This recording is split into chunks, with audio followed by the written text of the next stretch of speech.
Halo teman-teman, kembali lagi pada kegiatan dari Korempa GKI Gondomanan, yaitu Joys of Sharing. Nah, pada kesempatan kali ini saya akan membawakan mengenai iman yang otentik. Kalau minggu lalu kita sudah belajar dari Pendeta Ferry Susanto mengenai pencarian eksistensi Allah. Nah, mungkin kali ini kita sedikit maju lebih sedikit ya. Jadi mungkin pada minggu lalu itu bisa jadi dasar-dasar kita untuk minggu ini. Iman dan otentisitas.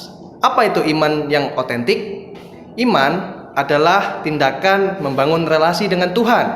Sementara otentik di sini merujuk pada makna sejati, yang artinya yaitu menghidupi iman dengan kesejatian. Kalau berbicara tentang iman yang otentik, saya lebih suka menilik contoh kisah yang ada di dalam Alkitab, yaitu Abraham dan Sarah. Yang mana kita semua tahu ya, kalau Abraham dan Sarah itu menunggu kelahiran Ishak. Dan dikatakan pula pada Kejadian 15 ayat 6, Abraham memutuskan untuk percaya dan beriman kepada Tuhan dalam segala konsekuensinya. Walaupun kita tahu bahwa jalan yang panjang dilalui oleh Abraham, tapi kita tahu kalau Tuhan menggenapi janjinya. Tapi ya tentu itu tadi, prosesnya amat panjang dan kadang terdengar mustahil. Nggak sampai di situ juga, Abraham diuji lagi nih sama keadaan-keadaan yang susah, yaitu Ishak harus dipersembahkan. Nah, itu kan susah lagi.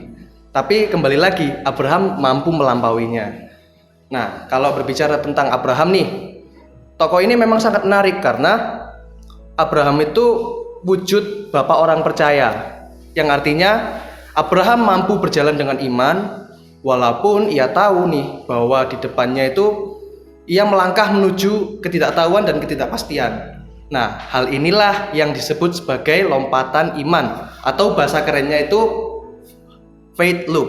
Nah, itu kan dalam konteks Alkitab. Nah, sekarang kita berbicara pada konteks masa kini. Teman-teman mungkin ngerasa kita seringkali diperhadapkan dengan keadaan yang sulit. Mutlak semua orang pasti merasakannya.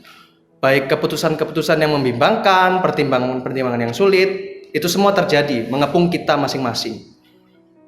Beberapa bahkan berharap kepada Tuhan dan Tuhan tidak selalu memberikan jawaban atau tidak selalu menggenapi janji-janjinya.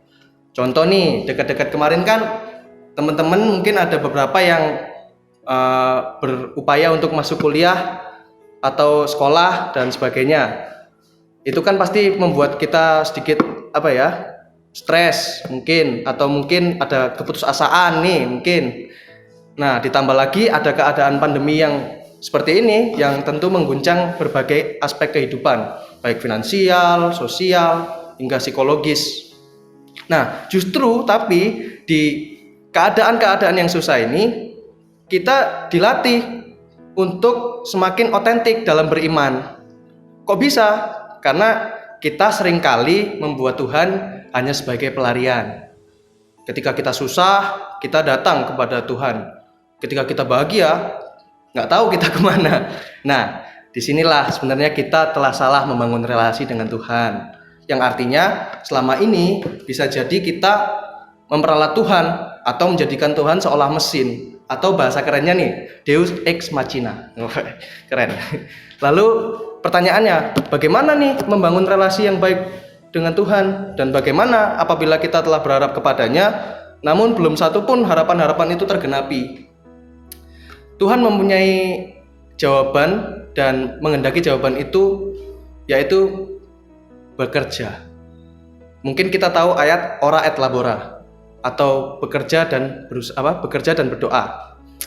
Setelah kita berefleksi dan mengoreksi apa-apa yang telah terjadi, kenapa kita gak dikabulkan ya permintaan kita?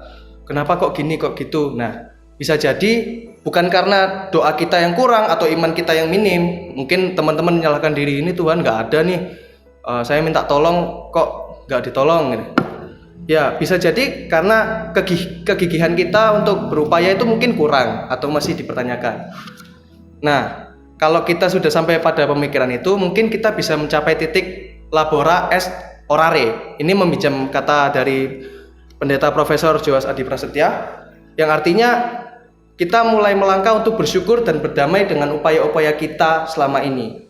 Jadi, bekerja adalah berdoa. Tuh. Nah, ada pengandaian bagus ini dari Sujiwo Tejo, mungkin teman-teman tahu, yaitu sosok seniman Indonesia. Ia pernah berkata gini, belakangan saya berpikir pengamen itu kalau nggak enak dan nyebelin itu mesti cepet dikasih duit biar cepet minggir.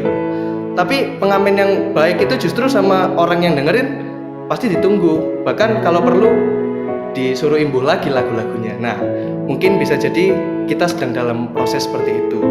Dari sini kita belajar ya bahwa Tuhan tidak serta-merta menjadi objek pelarian kita semata.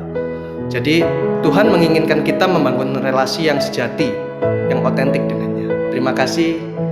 Shalom.